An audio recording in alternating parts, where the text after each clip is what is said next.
Rutledge, the 2021 candidate for governor of Virginia. Now, I'm going to talk about the liberal media and all that crap. Number one, you would never ever get kicked out of my town halls or my meetings or any event that I'm at. The reason is because I want you to send out the message clearly that there's a new Republican running for governor of Virginia, and he believes in breaking the rules, not playing fair, and not playing by the old Republican playbook. The fact of the matter is, I do protect the First Amendment. I'm not going to sue or threaten it because you write something that I don't like or whatever have you. That's the reason why I record my interviews and the responses to your questions, to make sure people know this is how I really answer, just in case you try to cut off a certain part because you figure it doesn't spin your story a certain way. I'm not afraid of the media, never cared for the media. When I write a story, I write the truth. I write the story that people in local governments and the good old boy systems, that's why I call it a system, don't want put out there. And I don't have no care of how it go, long as people know this is the crap that's going on around them. See, what happened with the media, and the biggest problem y'all have, y'all lost the public trust. The reason is because once you start getting bought off and once you become a political, spin master for a particular party or whatever, then you become a political organization, not the media. The media must stay independent and write the stories the way it is. Whether a politician does something good or bad, both sides need to be put in the article. Not just one version so you can continue to help a particular political party gain some extra traction.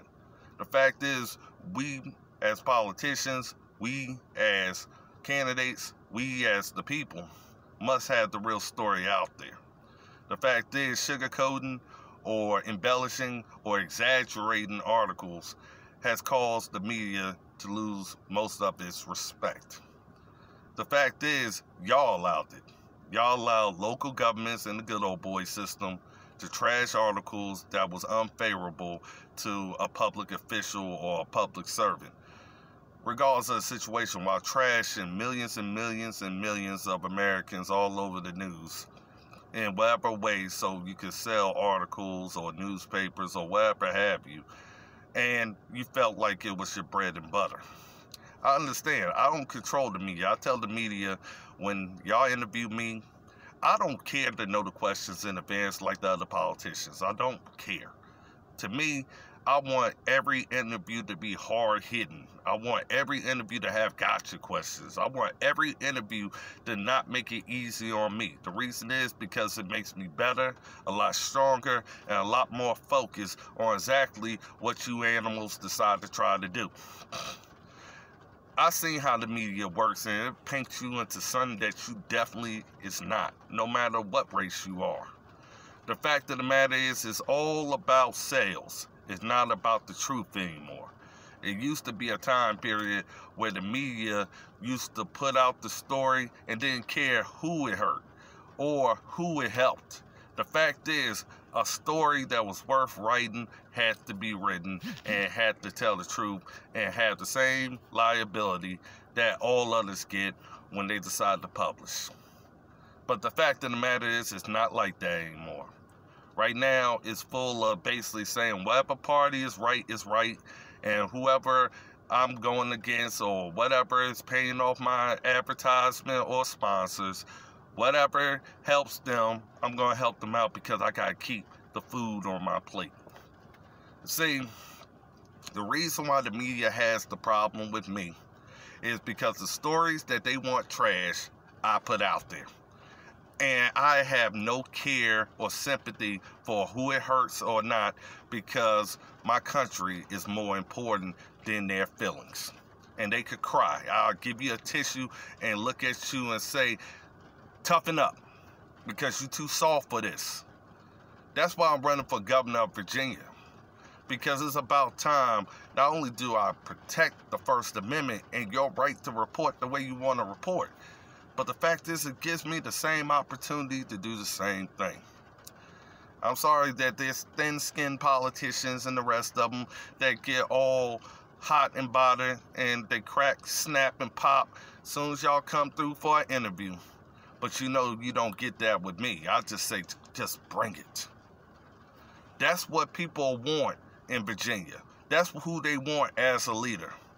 Somebody who ain't perfect, somebody who ain't playing games or going out there with some stupid gimmick, but somebody real, passionate about doing what's in the best interest of Virginia and America, and making sure that they show the leadership at a time of crisis like we are in one now.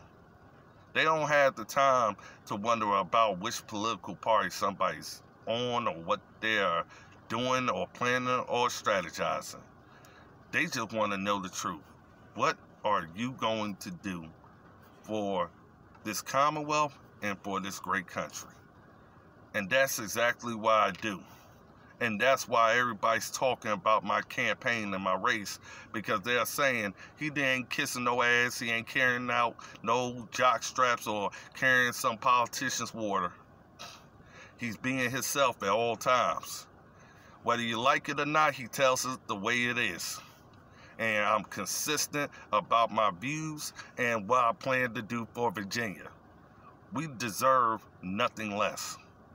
And honestly, if you're a politician and you're scared of criticism or you're worrying about what somebody says on some comment field or blog or whatever it may be, if you did everything for that blog to be considered true, that's your problem.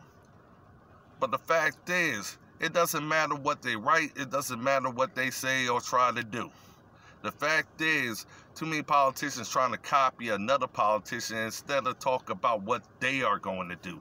That's why they're so able to